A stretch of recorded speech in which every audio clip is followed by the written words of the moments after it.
Da'at Tvunot, o livro do Ramchal Rav Moshe Chaim Luzzatto, escrito por volta de 1750, quase 300 anos atrás. O Rav trouxe muitos conceitos profundos dos fundamentos do mundo e é conhecido o Ramchal pela sua profundeza, pela sua profundidade na Kabbalah. Ele é um especialista da Kabbalah, e aqui ele trouxe em forma de uma conversa, um diálogo entre o intelecto, a alma, o corpo, conversando entre si, uma obra magnífica.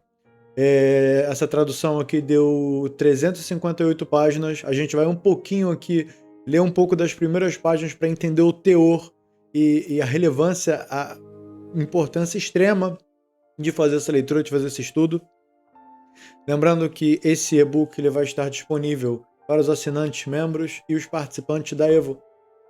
Então vamos ao conteúdo. Diálogo entre corpo e alma, o intelecto e a alma. Disse a alma: meu anseio e meu desejo são compreender claramente alguns dos assuntos sobre os quais foi dito.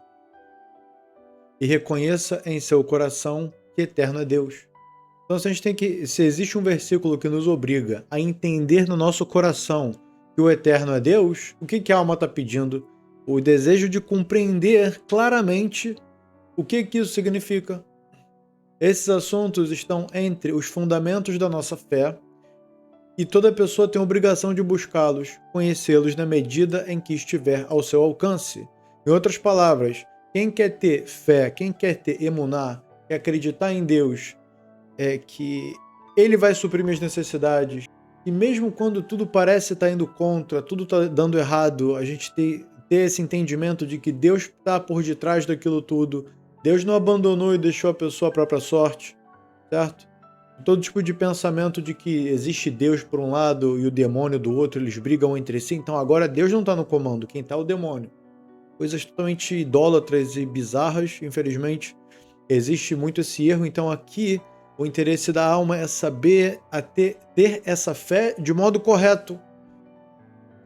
E não também a outra ideia de que Deus criou o mundo. Tá, acredito que Deus criou o mundo, mas sabe o que? Ele abandonou, deixou o mundo por si só. O mundo ele só continua existindo sem interferência divina. E a gente entende que na fé judaica, a cada minuto, segundo, milésimo, milionésimo de segundo que se passa, Hashem está sustentando a criação nesse exato momento.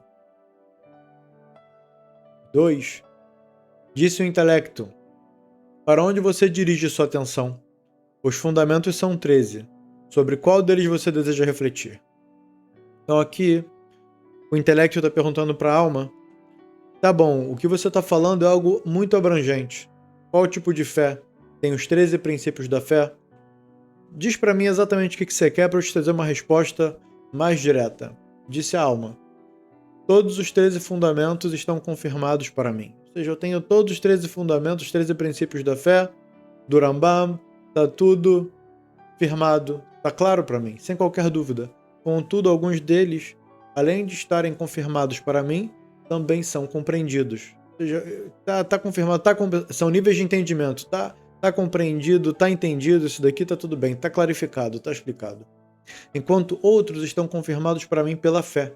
Então, alguns eu entendo de modo maior, outros eu entendo de modo mais superficial, mas não estão esclarecidos por meio da compreensão e do conhecimento. Então, aqui ele começa a utilizar várias linguagens, Chokhmah, Binah, Da'at, Tvunah, Tvunot, para compreender, entender, saber.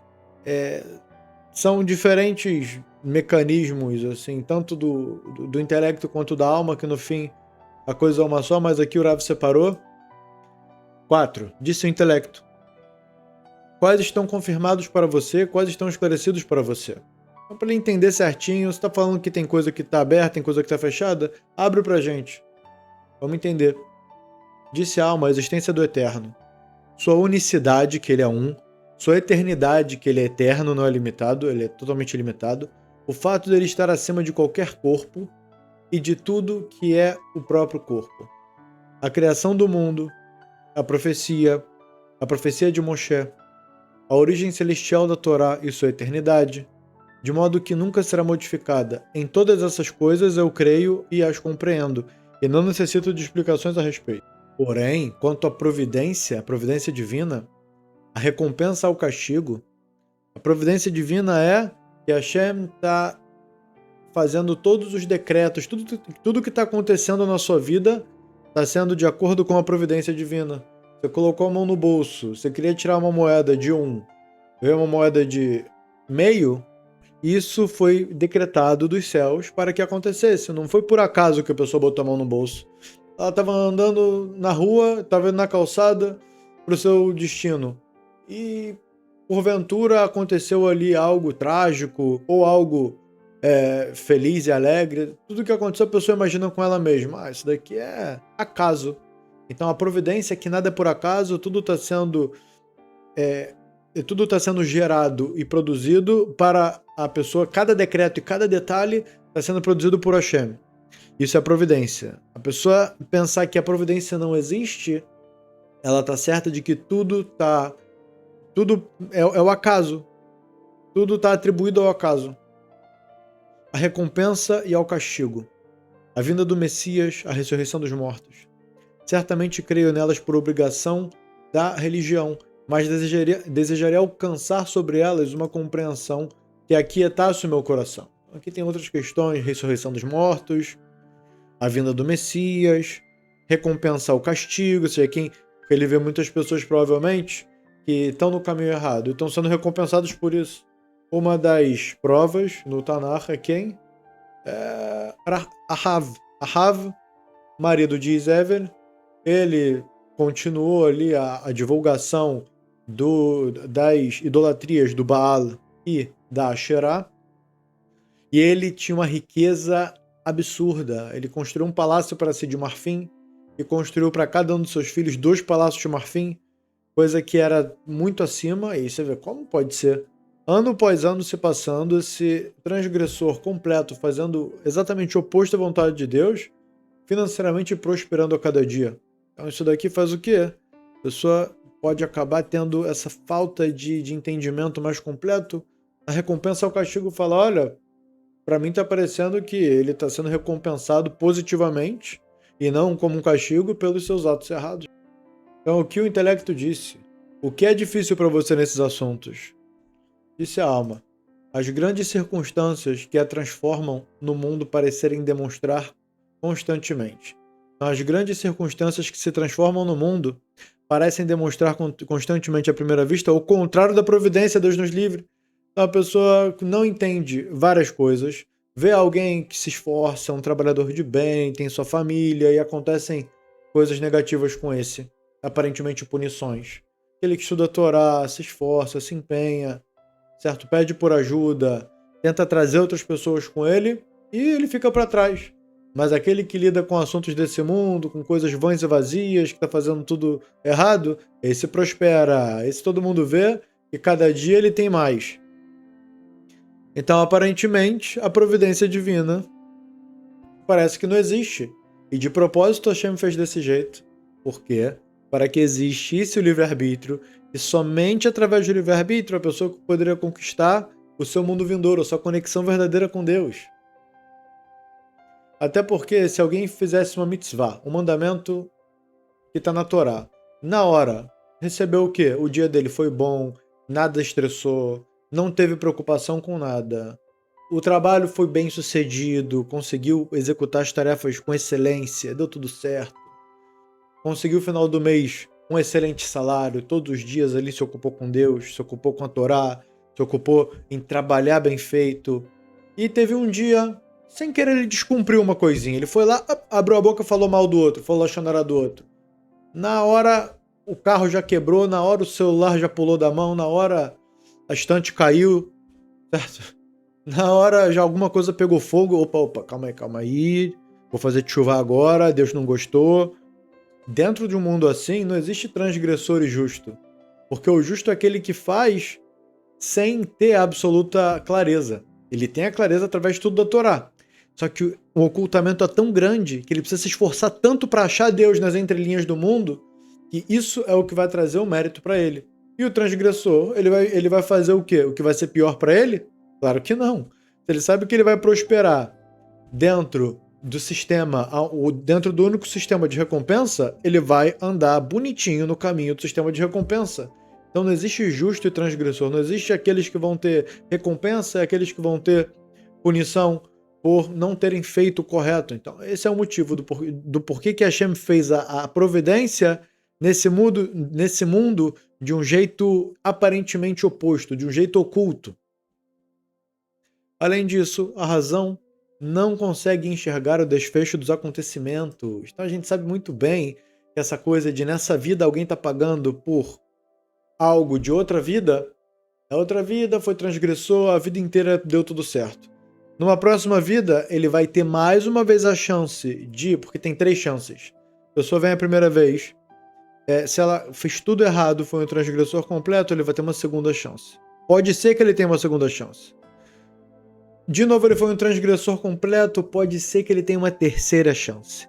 E se essa terceira chance ele não aproveitar de novo, acabou para ele. Ele já não mais vai ter uma próxima chance de reencarnar.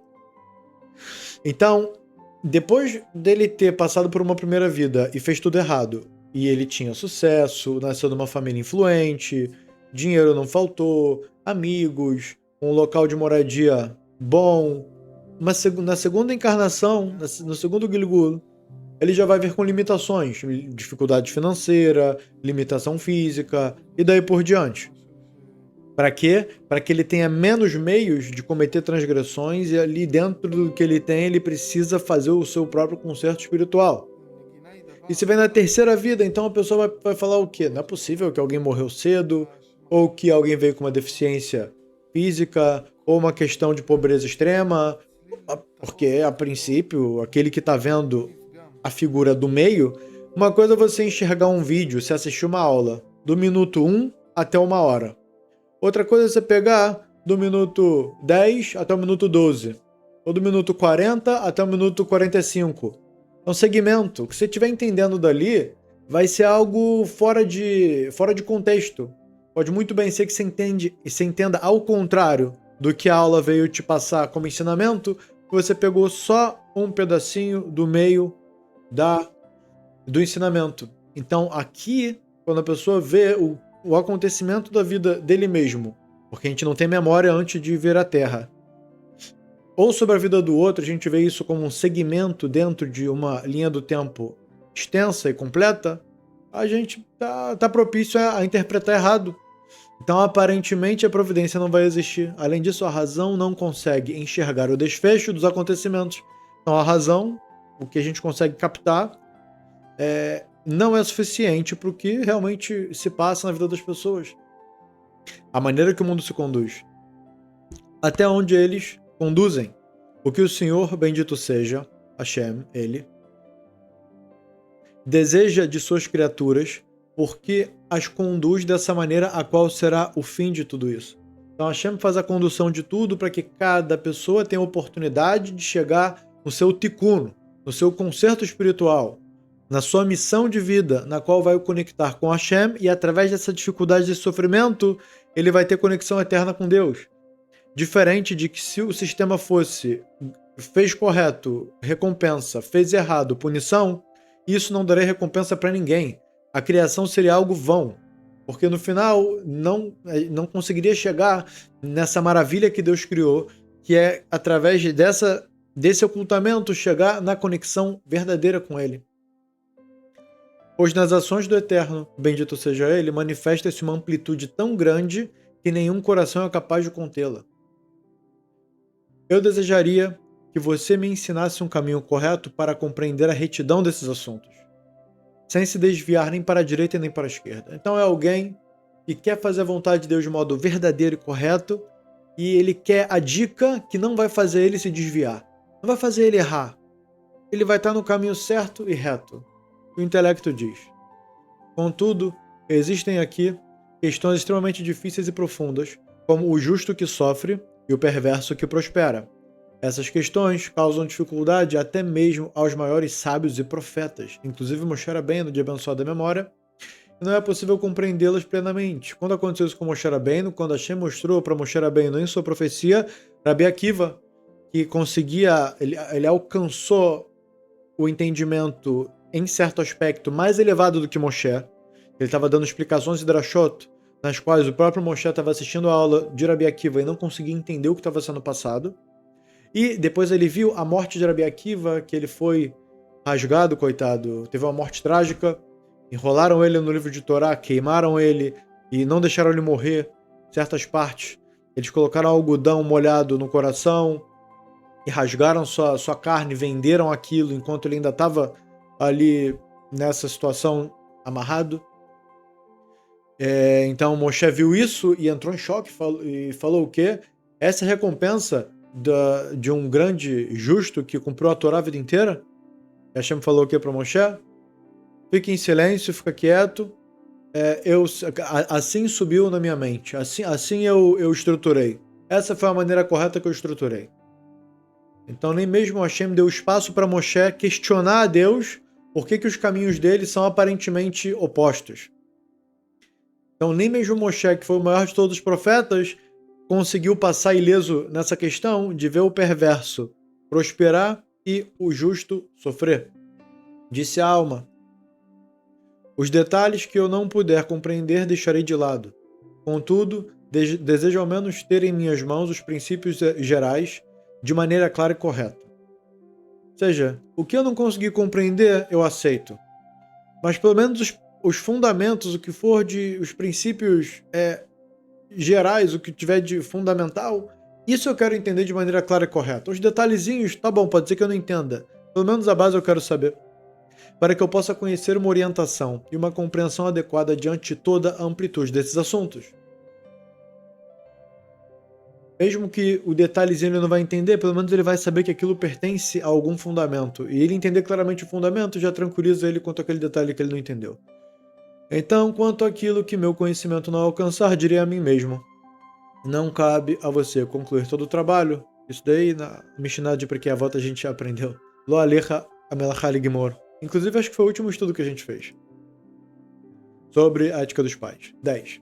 Disse o intelecto: é certo que o santo bendito seja estabeleceu seu mundo sobre a justiça e conduz com julgamento e correto e fiel. Julgamento correto e fiel. Ou seja, o sistema divino, exatamente tudo que acontece no mundo, Deus faz com justiça. Ah, mas não parece para mim. Esse é o fundamento. Certo? Foi pedido para o intelecto qual que é o fundamento que através dele eu possa afirmar a minha emuná, mesmo que não pareça. Deus faz o julgamento correto, é fiel, exatamente tudo que acontece no mundo é o melhor do melhor possível dentro do sistema de mérito e demérito de cada pessoa, de cada povo. Você compreenderá isso com clareza, sem qualquer dúvida, conforme testemunhou o pastor fiel. A rocha, aqui ele já está trazendo o versículo de Dvarim, o pastor fiel, claro que é Deus, Hashem Itubarach, Hashem. A rocha, perfeita a sua obra, pois todos os seus caminhos são justiça. Deus fiel, sem injustiça, justo e correto é Ele. Então, desse versículo, a gente aprende que absolutamente uma folha não vai crescer na árvore sem que tenha um motivo dessa folha sim ter crescido ou dessa folha não ter crescido. Ah, mas como assim? Que uma folha numa árvore em qualquer lugar do mundo vai importar para Deus? Exatamente. É isso que nos falta, é esse entendimento que nos falta. Tudo que acontece no mundo, em absolutos detalhes, quantas moscas tem no mundo, quantas formigas tem no mundo nesse momento, vivas, mortas, quantas folhas tem nas árvores, quantos frutos, tudo está exatamente tabelado, é exatamente shakul, foi posto numa balança exatamente quanto vai ser desse lado, quanto daquele, e quanto mais para os seres humanos, que são o objetivo da criação. A gente está falando aqui de cenário que é específico e exato em sua quantidade, em sua qualidade. Agora a gente vai pegar o ser humano, a gente vai pegar o povo de Israel, que é o povo escolhido ainda dentro do ser humano, o povo escolhido, absolutamente cada detalhe, o que você possa imaginar, você possa parar e refletir, o menor dos menores dos detalhes são exatamente calculados, estruturados e processados, e assim são como resultado no mundo que a gente conhece. Disse a alma: A retidão desse julgamento e profundidade desse plano perfeito que você mencionou são justamente o que desejo ouvir de você, explicado, claramente compreendido em toda a sua essência. Disse o intelecto. Porém, o que precisa ser esclarecido primeiro é a questão da existência do ser humano. Ou seja, vamos começar pelo que tem de maior importância. A existência do ser humano e do serviço que lhe foi atribuído. Por que existe o ser humano e qual que é o serviço, para que ele veio ao mundo? Para que saiba qual é o propósito desejado em tudo isso. Antes da gente ir para a parte da fé, que Deus é justo e tal, vamos entender, o ser humano está aqui no mundo para quê? Para que Hashem criou o ser humano? O que ele tem que fazer no mundo? Disse a alma. Certamente esse é um assunto que exige muita reflexão para ser compreendido com clareza em todas as suas partes. Então, a gente tem que aprender a utilizar um método de estudo que é, sempre que a gente assistir uma aula sobre algo, a gente deve refletir sobre esse algo. Deve refletir sobre isso. Entrar em modo reflexivo e tentar encaixar esse ensinamento em várias partes da vida, em várias partes do mundo, como é que o mundo funciona, e encaixar isso, que isso vai trazer resultados, certo? A partir do estudo feito. Disse o intelecto. O primeiro fundamento sobre o qual se sustenta toda a construção é que a vontade suprema desejou que o ser humano aperfeiçoasse a si mesmo e toda a criação feita para ele. Então, o que Deus quer da pessoa? Que ele se aperfeiçoe, ele aperfeiçoe toda a criação, certo? Na qual ele vive, no mundo que ele se encontra. E que isso fosse seu próprio mérito e sua recompensa. Então Hashem colocou a pessoa num local onde é exigido um trabalho, é exigido conserto, tanto ele para ele mesmo quanto ele para o mundo, e através disso ele conseguisse alcançar o seu próprio mérito e a sua própria recompensa. O único jeito da pessoa ter recompensa é através do trabalho, e o trabalho é autoaperfeiçoamento e o aperfeiçoamento do mundo. Seu mérito, porque ele se ocupa e se esforça para alcançar essa perfeição. E quando a alcançar, desfrutará apenas do fruto do esforço de suas próprias mãos e da parte que lhe cabe por todo o seu trabalho. O pessoal pensa, eu poderia ser posto diretamente no mundo vindouro e usufruir de todo o bem que tem lá. E por que Hashem não faz assim? Se ele é limitado, ele pode tudo? A resposta é, porque só pode acontecer dentro da verdade, no mundo da verdade. Então, no mundo da verdade, só vai ter recompensa e mérito para aquele que se esforçou e trabalhou por isso. Não existe receber todo o bem sem ter antes trabalhado por isso. É o que Hashem colocou no mundo, que é o quê? Hashem colocou a quantidade de frutas e de frutos da terra, frutos da árvore, alimento em geral, dentro de um... É necessário trabalhar a terra, é necessário colocar adubo e de tanto em tanto tempo parar de plantar para a terra se recuperar, depois volta a plantar, usa essa terra, usa aquela terra, essa é mais propícia para plantar tal alimento, tal fruto, essa é propícia para tal fruto, dependendo do tipo da terra, dependendo da estação do ano, dependendo do local do mundo. Então por que Hashem fez tudo tão complexo? Podia toda árvore ser frutífera, a gente começa daí. Árvore que é frutífera, árvore que não é frutífera. Erva daninha, tem que ficar tirando e limpando o solo, e outros tipos de coisas que crescem sozinhas no solo que não tem proveito, vem para atrapalhar o crescimento das frutas. Por que exige um trabalho tão grande? Hashem podia fazer o quê? Toda árvore é frutífera.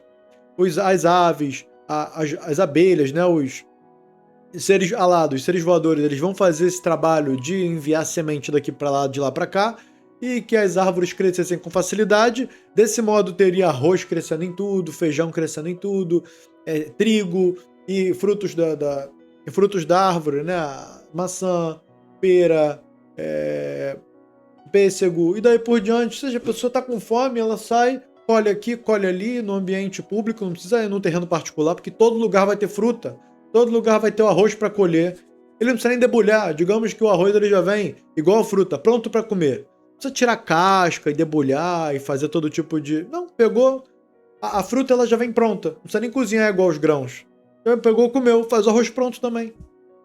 Por que Hashem fez desse estado? Porque Hashem queria o trabalho do homem. E isso vem aludir no mundo espiritual, o trabalho também que a gente tem que fazer aqui para conseguir lá. Assim como aqui a gente vai ter que trabalhar o solo para comer, e depois o próprio fruto, né, da terra, vamos dizer, os grãos, tem que ser também trabalhados para a gente poder comer. Então assim é no mundo espiritual, assim é no mundo da verdade. A pessoa só vai conseguir lá usufruir se aqui ela plantar, se aqui ela colher, não deixar o fruto estragar, os grãos debulhar, fazer toda a seleção e todo o processo que tem, depois tem que cozinhar o grão para ele ficar pronto para depois comer. Então esse Hashem, ele colocou muitas chaves de entendimento aqui no sistema do mundo como ele é. E parte disso que a gente explicou, dessa parte do esforço, da recompensa, está aludido ao porquê não é tão fácil comer. Por que não é tão fácil o fruto ser produzido? Então, seu mérito. Porque ele se ocupa e se esforça para alcançar essa perfeição, e quando a alcançar, desfrutará apenas do fruto do esforço de suas próprias mãos e da parte que lhe cabe por todo o seu trabalho. Não tem como a pessoa, aqui na Terra, comer sem dinheiro nenhum, sem ter se esforçado, sem ter trabalhado solo. Não vai só a pessoa falar, tá bom, comprei um terreno suficiente, vai chover sozinho, vai crescer a árvore sozinho e eu vou comer o fruto sozinho. Não vai ser assim. Não vai ser assim, porque se fosse assim, a gente não ia saber se esforçar no depois. A gente não ia aprender a se esforçar no mundo da verdade. Então tá tudo aqui Ramuz, tá tudo de modo intuitivo nesse mundo, para que no próximo mundo a gente saiba como é que a coisa funciona. Através daqui a gente aprende. Sua recompensa, porque ao final ele próprio será aperfeiçoado e desfrutará do bem por toda a eternidade. Disse a alma: esse é um fundamento que inclui muitos princípios, e aguardarei para ouvir o que você construirá sobre ele. Então aqui é um fundamento e a alma já quer saber o que o intelecto vai ensinar sobre esse fundamento. Qual vai ser o prédio construído em cima desse fundamento? Então poderei compreender, de maneira retrospectiva, tudo o que está incluído nesse fundamento. Porém, antes, desejo fazer uma pergunta geral. Existe alguma razão para a vontade suprema? Existe alguma razão para que a vontade suprema tenha desejado isso? Então tem um motivo no qual, o que Deus vai ganhar com isso que o ser humano tem que se esforçar para ter mérito e ter uma conexão com Deus? O que Deus vai ganhar com isso? Qual que é a razão que Deus criou o homem? Para que esse sistema? Para que despender esforços? A Hashem não tem limite de esforço, obviamente. Mas de qualquer jeito a gente aprende do jeito que a gente conhece o mundo. Não é à toa que Deus fez o mundo como a gente conhece. Para quê? Qual é a razão? O que Deus tem para ganhar disso, despendendo esforço para fazer tudo isso e manter a criação? Disse o intelecto. A razão é simples e depende da resposta a outra pergunta. Por que o Criador, bendito seja, criou esses seres? O que ele desejou criar? Os seres humanos, a criação como um todo, disse a alma. Então responda você, para si mesmo e para mim. Qual uma explicação que sirva para ambos, disse o intelecto. O que podemos compreender sobre o assunto é que Deus, bendito seja o seu nome, é certamente o bem absoluto. Então, como Deus é o bem, ele quer proporcionar o bem. E a natureza do bem é fazer o bem. Foi isso que ele, bendito seja seu nome, desejou. Criar seres para poder fazer o bem a eles, pois se não houver quem receba o bem, não haverá benefício. Então, Hashem tem o bem infinito. E ao mesmo tempo, um bem infinito que não beneficia, aqui é explicado que esse bem é criar seres humanos para proporcionar o bem, pois se não houver quem receba o bem, não haverá benefício. Então, o bem precisa beneficiar. Se ele não beneficia, ele não é completo. Então, para Hashem completar o seu próprio bem, ele fez a criação. Mas, ao mesmo tempo, Deus já é perfeito. Deus tem um bem que existe benefício e, ao mesmo tempo, é um bem que ele vai de certa forma, precisar beneficiar algo. Então, para beneficiar, pelo atributo de bondade, toda essa criação foi feita. Toda essa complexidade foi criada. Tudo para proporcionar o bem. Contudo, para que esse benefício fosse completo, ele soube, em sua sublime sabedoria, que seria apropriado que aqueles que o recebessem o adquirissem por meio de suas próprias mãos. Então existe um bem para ser dado, e esse bem é infinitamente bem. Mas para conseguir usufruir desse bem, é necessário trabalho. Assim como no final do mês, para receber o seu salário, você vai ter que se esforçar, mas você também, para receber esse bem, Hashem criou esse grande campo de trabalho, que é o mundo que a gente vive, para que a gente tenha que se esforçar e se autoconstruir. Claro que a Torá são as ferramentas. Todas as aulas que a gente faz aqui no canal são as ferramentas. E a pessoa, através disso, reflete e bota em prática o que ela estuda. Assim ela vai se consertar e consertar o mundo. Dessa forma, eles seriam verdadeiramente donos daquele bem e não sentiriam vergonha ao recebê-lo. Porque quando você recebe um bem sem se esforçar por isso, é o quê? Como alguém que recebe caridade de outra pessoa. Você vai lá, recebe caridade. Aí passou um tempo, você precisa de mais caridade. Aí passou um tempo, você precisa de mais caridade. Chega um momento que você já tá enojado, que você não quer mais, sabe, olhar pra pessoa e ver que ela tá te dando aquilo de um modo que não é seu de verdade. Você tá recebendo algo que não é seu. Então, existe a parte da humilhação, existe a parte da vergonha.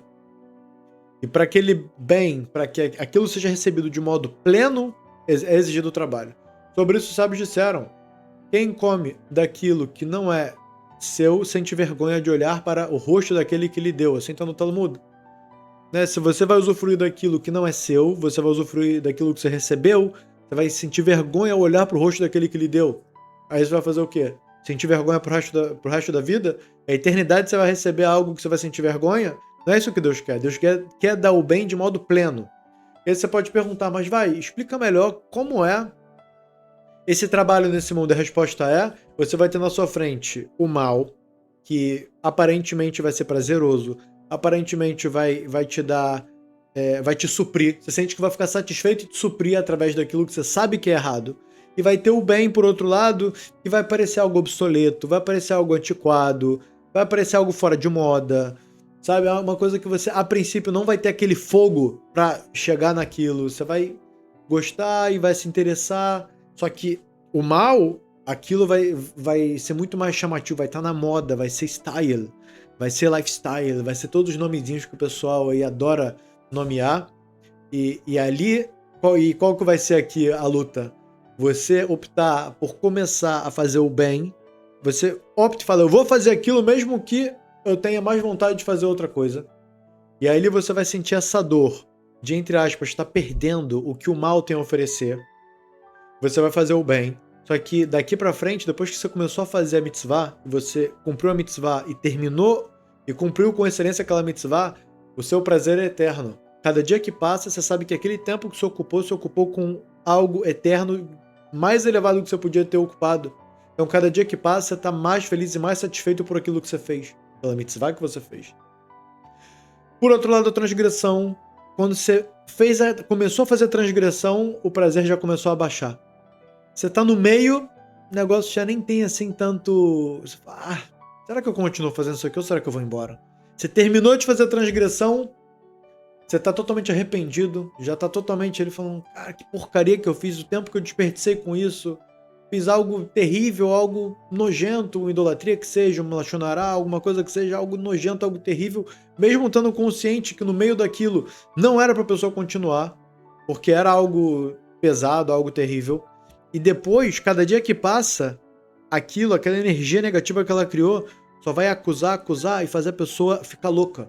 Deixar a pessoa triste, deixar a pessoa sem satisfação de vida. Aquilo vai só somando para a destruição da pessoa. E o lado da mitzvah foi criado um anjo positivo, e aquilo vai só dando para ela cada vez mais satisfação e vontade de viver e vontade de continuar. Então, sentiriam vergonha ao recebê-lo como alguém que recebe caridade de outra pessoa. Sobre isso os sábios disseram: quem come aquilo que não é seu e sente vergonha de olhar para o rosto daquele que lhe deu, disse a alma: essa explicação se acomoda em meu coração. Agora complete suas palavras, disse o intelecto. Na introdução que apresentamos, surge para nós um grande princípio sobre o qual devemos refletir: a questão da imperfeição e seu aperfeiçoamento. O mundo está imperfeito, a gente tem que aperfeiçoar. A gente está imperfeito, a gente tem que se aperfeiçoar. Agora é necessário compreender o que é imperfeição. Quais são suas consequências? Qual é a sua correção, por meio da qual a criação será aperfeiçoada? De que maneira essa correção será realizada? E quais serão suas consequências? Disse a alma. Contudo, penso que seria necessário compreender qual é a perfeição que o ser humano alcançará quando concluir seu serviço e descansar de seu trabalho. Então poderemos compreender de maneira retrospectiva tudo aquilo que mencionamos. A razão disso é simples e clara. Aquilo que o ser humano alcançará ao fiel é justamente o que lhe faltava no princípio. E por lhe faltar, ele precisa se esforçar para adquiri-lo. Desculpa, ao final. De novo, a razão disso é simples e clara. Tudo aquilo que o ser humano alcançará ao final é justamente o que lhe faltava desde o começo. Então, aquele objetivo de vida era aquilo que estava faltando nele sempre. E por lhe faltar, ele precisa se esforçar para adquiri-lo, para se completar. Disse o intelecto. Você falou corretamente. Entretanto, nesse momento, podemos compreender essa perfeição de maneira geral, e não em seus detalhes. Ao conhecê-la de maneira geral, podemos compreender de maneira retrospectiva as imperfeições em seus detalhes, pois toda imperfeição é necessariamente a ausência daquela perfeição. Legal. Então aqui a gente chegou numa outra etapa. Como a gente descobre as imperfeições que nós temos e que o mundo tem? É muito fácil para a gente ver as imperfeições do mundo. A de nós mesmos é muito mais difícil. Então como a gente consegue reconhecer as imperfeições? Através do estudo da Torá. Através do estudo da Torá. Somente através... A pessoa pode, em seus próprios olhos, pensar que entende o que é imperfeição dela mesma ou do mundo. Sem a orientação correta, ela está fadada a falhar e acabar enxergando algo que não tem problema sendo um problema. E algo que é um problema grave como algo comum. Só através do estudo da Torá ela vai conseguir enxergar isso de modo correto. Disse a alma. Diga o que você tem a dizer sobre essa perfeição, disse o intelecto. Essa perfeição é clara tanto pelas escrituras quanto pela razão. O ser humano se unirá à santidade de Deus, bendito seja ele, e desfrutará da compreensão de sua glória, sem qualquer impedimento que o separe ou detenha. Então a gente vai clarificar e entender qual é a perfeição através do quê? Das escrituras, do estudo do quê? Da Torá. E através da razão também, através da reflexão. O ser humano se unirá à santidade de Deus através disso. Só tem como ele se conectar com a santidade, com aquilo do chá de Deus de Hashem, através do estudo da Torá e o cumprimento, obviamente, bendito seja ele, e desfrutar da compreensão de sua glória, através da compreensão dos entendimentos que tem dentro da Torá. E cumprindo isso, assim ele vai conseguir se conectar a Hashem, sem qualquer impedimento que o separe ou detenha. Caso queira uma prova das escrituras, então está em Isaías, eu acho. Então você se deleitará no eterno. Em Terrilim, os íntegros habitarão diante de sua presença. Só quem é íntegro vai conseguir entrar dentro da presença divina. Há plenitude de alegrias diante de sua presença. Existem muitos outros versículos semelhantes espalhados por todas as partes das palavras dos profetas e dos escritos, revelados diante de todos. Busquem no livro do Eterno e leiam. Vocês vão estudar a Torá, que vocês vão ver lá um mar sem fim de provas para isso que está sendo dito. E nas palavras dos sábios: no mundo vindouro não há comida nem bebida, mas os justos permanecem sentados, com suas coroas sobre suas cabeças, e desfrutam do esplendor da presença divina. Assim está em Brachot. Caso queira uma prova pela razão, a alma não é senão uma parte divina vinda do alto. Helek Elokamimal, a parte divina que vem de Hashem, a alma. Certamente seu único anseio é retornar, unir-se à sua origem e compreendê-la, que é do princípio da pessoa querer sempre voltar à sua origem. Um dos exemplos, tem muitos exemplos, a gente não vai se alongar, mas um deles é a água. A água, ela vai para o chão, certo? Ela está sendo puxada pela gravidade. A água cai no chão, ela vai evaporar, vai para o céu, depois vai chover e a chuva vai de novo, a água cair e vai procurar onde é que está o mar. Ou vai cair na parte do subsolo, entrar na terra, ir para os lençóis de água subterrâneos, certo? A água vai estar ali buscando de volta o oceano, vai estar buscando de volta o seu todo. Assim como a alma, ela está sempre buscando, assim como o fogo também, mais equiparado é a matéria espiritual mais espiritualizada que a gente tem, o fogo, a gente acende ele acende, ele vai para cima. Por quê? Porque a parte espiritual sobe. Então assim também a alma, ela está direcionada para cima, assim como o fogo, querendo voltar para o seu local de origem, porque Helek Elokamimal é uma parte de Hashem que está dentro da gente. A alma é Helek, é uma parte Eloka de Deus, Mimal, que vem de cima. Certamente, seu único anseio é retornar, unir-se à sua origem e compreendê-la, como é próprio de todo feito, que deseja sua causa. todo efeito que deseja a sua causa, toda origem, toda aquilo que veio daquela origem que quer retornar à sua origem, ela não encontra repouso até alcançar isso. Então, por isso, as pessoas no geral vão buscar o quê? Prazer, coisas boas, coisas gostosas, sabe? Tudo que vem dar prazer pro corpo, tudo que vem dar prazer pra gente é algo espiritual. A pessoa poderia muito bem viver de um jeito que o que que importa se tá tendo prazer se não tá? Tá difícil, tá gostoso, tá prazeroso? O que que importa? Vivo normal, vivo igual. Ah, tem que carregar coisa o dia inteiro, e me cansar e me sacrificar. Ou tem que ficar, não sei, tranquilo, na praia ali, tomando água de coco o dia inteiro, deitadinho. Qual a diferença na prática? Se eu viver assim ou se eu viver assim, tá bom, o tempo passou e depois a pessoa morre, saiu do mundo. Qual a diferença se ele ficou deitado bebendo água de coco na praia ou carregando pedra o dia inteiro? Então a origem disso é, a alma antes de vir para o mundo, ela estava usufruindo de todos os maiores prazeres que a gente nem consegue imaginar no mundo espiritual. Então aqui, a gente quer voltar para a origem, a gente quer também prazeres aqui. A gente busca por prazeres, a gente busca por uma vida estabilizada boa, com coisas prazerosas. Ninguém busca por sofrimento. A não ser quando a pessoa entende que esse sofrimento é para conectar a pessoa com Deus e se conectar com Deus é o objetivo do mundo, então a pessoa vai começar a aceitar sofrer em prol de um bem maior. Ou se ela sabe que através daquele sofrimento, no final do mês ela vai ter o dinheiro para receber o seu salário. Então o sofrimento vai acabar entrando numa lógica e aquilo vai ser aceito, né, do seu modo mais baixo. Mas ainda assim. Então, essa coisa do ser humano buscar prazer, isso já é algo que é uma causa, é um efeito voltando para sua causa. Já é algo que veio da sua origem tentando retornar para ela mesma. Porque lá a gente vai ter o prazer eterno. Lá, para quem se esforçou, claro. Contudo, o que será essa união e o que será essa compreensão? Não temos capacidade de entender enquanto ainda estivermos envolvidos nas imperfeições. Então a gente tem que sair das imperfeições e se aperfeiçoar para que estejamos alinhados com o bem maior. Porém, a partir disso, podemos reconhecer nossas imperfeições. Assim como sabemos que a perfeição consiste nessa união, também sabemos que as imperfeições são todo o afastamento dela e todo impedimento que se encontra entre nós e Deus. O que vem fazer a barreira são as imperfeições. Quando a gente aperfeiçoa nossos traços de caráter, a raiva, o orgulho, a arrogância, a preguiça, a presteza, todas as faculdades humanas, e além disso, o foco na vida, para que dar importância, o que desprezar, quais são os reais valores, quando a pessoa se alinhou, se esforçou, se trabalhou e se construiu isso dentro de si, então ela está ali alinhada com a perfeição, e essa barreira entre ela e Deus desaparece e ela consegue ter essa conexão com o divino.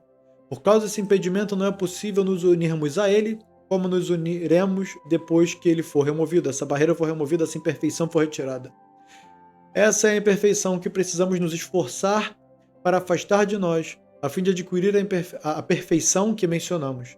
Entretanto, nesse ponto precisamos apresentar uma introdução de importância fundamental. Então, até aqui é o tempo que a gente pode investir para produzir esse maravilhoso vídeo estudo para os senhores. Para fazer o estudo completo, né, através da leitura do e-book, clique aqui embaixo, seja membro, vá nos posts, lá nos posts você vai encontrar onde está o link para você poder estar adentrando e estar podendo estudar de modo completo. E se você tem interesse que a gente continue de modo oral aqui, lendo, explicando esse mesmo e-book, deixa nos comentários aqui embaixo, deixe seu like, compartilhe e nos vemos na próxima.